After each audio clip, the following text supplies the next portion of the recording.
शब्द, तुझे भरोसा नहीं ना, तो फिर जा अपने कमरे में जाकर देख। तेरे पलंग के नीचे तुझे तेरी माँ की हड्डियाँ मिलेंगी। प्रभात दौड़कर अपने कमरे में जाता है और अपने पलंग के नीचे देखता है। वहां पर सचमुच एक कंकाल पड़ा हुआ था और उसके शरीर पर जो कपड़े थे वो प्रभात की माँ के थे। क्या बात है, आज तो आप सुबह से ही बहुत बिजी हैं। ऐसा क्या लिख रहे हैं? बस एक फैमिली की कहानी लिख रहा था। जैसे हमारी फैमिली है ना, तुम, माँ और मैं, लेकिन थोड़े अलग तरीके से, क्योंकि ये कहानी हॉरर है और इसमें जो आदमी है ना, मैंने उसकी बीवी को मार दिया है। मतलब कहानी में ऐसा लिखा है। और जानती हो, उसके बाद जो बीवी है ना, वो एक बुरी आत्मा बन जाती है। क्या बेटा, इस तरह की डरावनी कहानियाँ क्यों लिखता है तू? जानता है ना, हम जो सोचते हैं, जो लिखते हैं, हमारा दिमाग पूरा दिन वैसा ही होता रहता है। माँ, परेशान होने वाली क्या बात है? राइटर हूँ मैं, मेरा तो काम है कहानियाँ लिखना। और वैसे भी ये सिर्फ एक कहानी है माँ, कोई सच नहीं है। उसके बाद कुछ दिन बीत जाते हैं। एक रात प्रभात को अपने ऑफिस से लौटने में देरी हो जाती है। रात के लगभग 12 बजे हुए थे। प्रभात जैसे ही अपने घर पहुंचता है, उसने देखा कि उसकी पत्नी दुर्गा डाइनिंग टेबल पर उसका इंतजार कर रही है। आ गए आप? कब से आपका इंतजार कर रही थी। देखिए ना, खाना भी ठंडा हो गया है। अरे दुर्गा, आज तुमने अपने इतने लंबे लंबे बालों को खोलकर क्यों रखा है? तुम तो हमेशा अपने बाल बांध कर रखती हो। वो क्या है ना प्रभात, जब इंसान अपनी जिंदगी से मुक्त हो जाता है ना, तो उसे दूसरे सारे बंधन खोल देने चाहिए। इसलिए मैंने अपने बालों के बंधन भी खोल दिए। ये तुम किस तरह की बातें कर रही हो? तुम ठीक तो हो? मैं बिल्कुल ठीक हूँ प्रभात। अच्छा चलो खाना खाओ। वो क्या है ना दुर्गा, मुझे भूख नहीं है, ऑफिस में कुछ खा लिया था। कोई बात नहीं, मैं तुम्हारे लिए एप्पल काट देती हूँ, एप्पल खा लो। नहीं दुर्गा, मुझे नहीं खाना है, मेरा मन नहीं है यार। तभी अचानक से दुर्गा अपने हाथ में एक बड़ा सा चाकू लेकर प्रभात पर हमला कर देती है। प्रभात अपने आप को बचाने की कोशिश करता है। आज मैं तुझे नहीं छोड़ूंगी, तुझे अपने साथ लेकर जाऊंगी अपनी दुनिया में। ये क्या बोल रही हो तुम? तुम्हारा दिमाग खराब हो गया है। आखिर तुम हो कौन?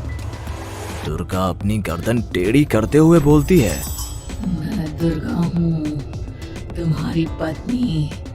ध्यान से देखो मेरी आंखों में।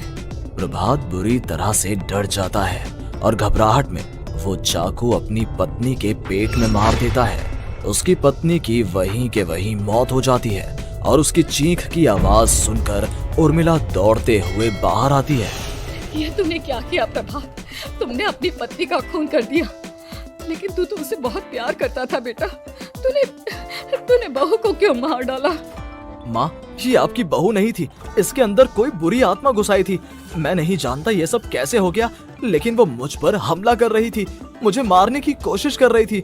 माँ, मैंने कुछ नहीं किया। ये तूने क्या कर दिया बेटा? दुर्गा ने मुझे कहा था कि वो तेरी कहानी को उस कैरेक्टर की तरह एक्टिंग करके तुझे डराने की कोशिश करेगी। अरे वो तो तेरे साथ मजाक कर रही थी। हे भगवान, ये क्या हो गया? इसका मतलब दुर्गा। लेकिन माँ, मैंने जो कहानी लिखी थी उसमें भी ऐसा ही हुआ था। उस औरत ने अपने पति के साथ मजाक किया और गलती से उसके पति ने उसके पेट में चाकू मार दिया। मेरी कहानी सच कैसे हो सकती है? माँ, मुझे बहुत डर लग रहा है। अब ये सोच, दुर्गा की लाश का क्या करें हम? अगर गलती से भी ये बात बाहर फैल गई ना, तो तुझे पूरी जिंदगी जेल की सलाखों के पीछे रहना पड़ेगा।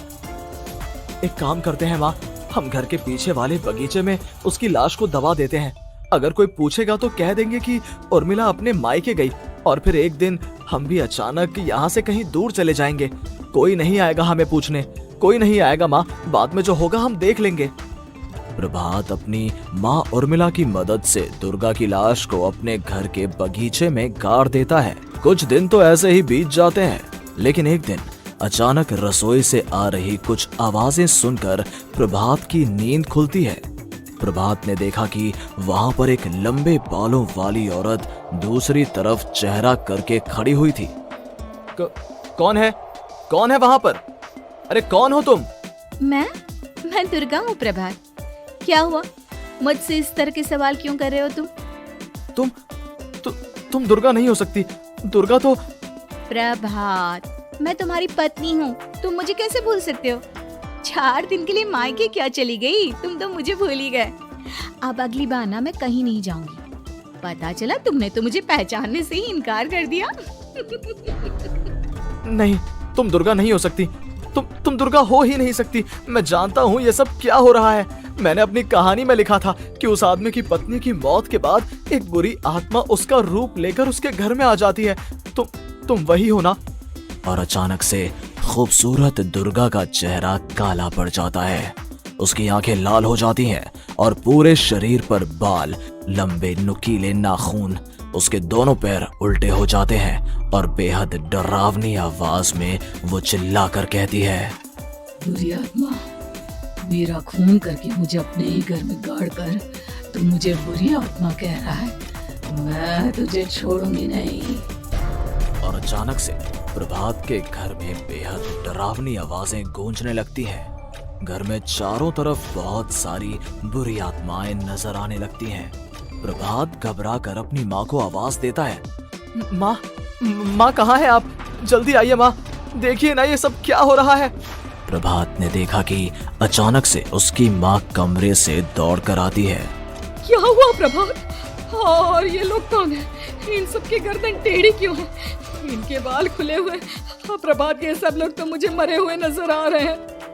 हाँ माँ, ये सब लोग मरे हुए ही हैं और ये ठीक वैसा ही हो रहा है जैसा मेरी कहानी में हुआ था। लेकिन मेरी कहानी के हिसाब से तो आप भी। अचानक से उर्मिला का रूप बदल जाता है।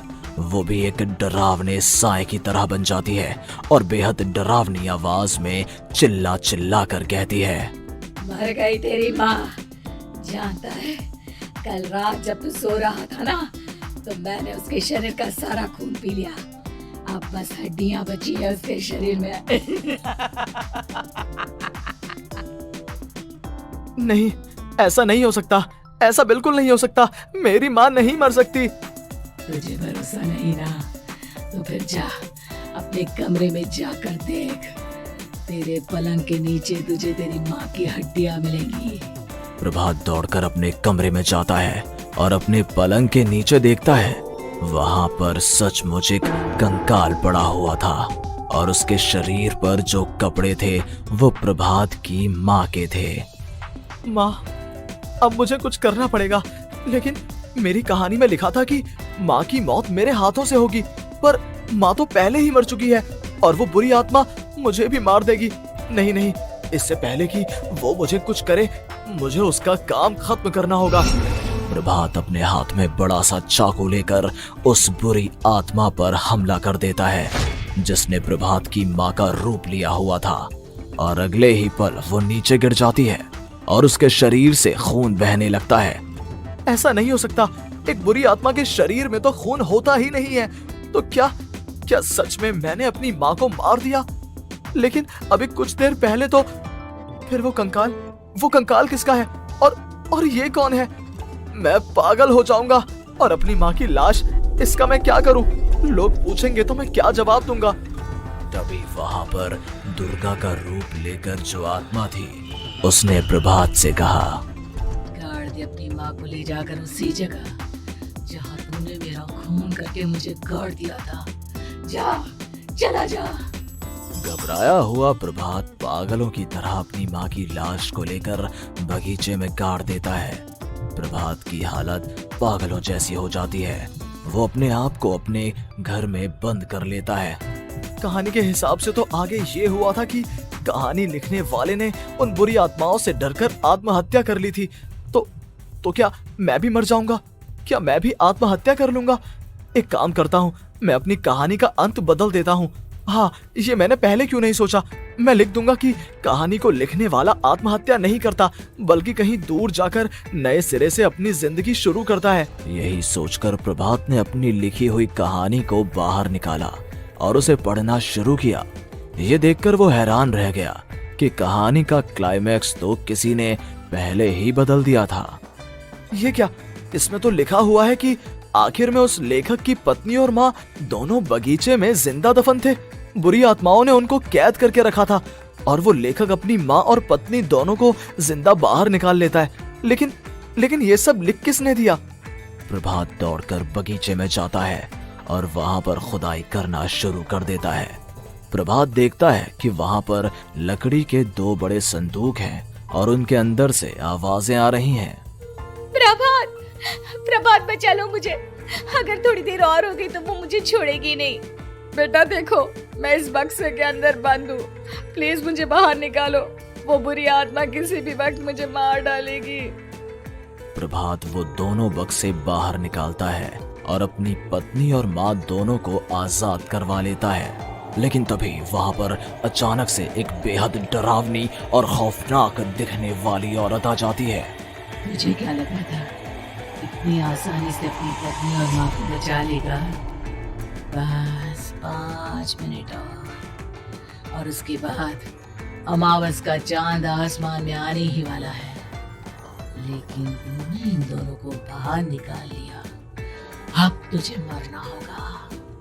नहीं, मैं जानता हूँ मैं नहीं मरूंगा, और अब आगे क्या करना है ये भी मुझे पता है। प्रभात ये बहुत खतरनाक है, हमें मार डालेगी प्रभात, चलो यहाँ से।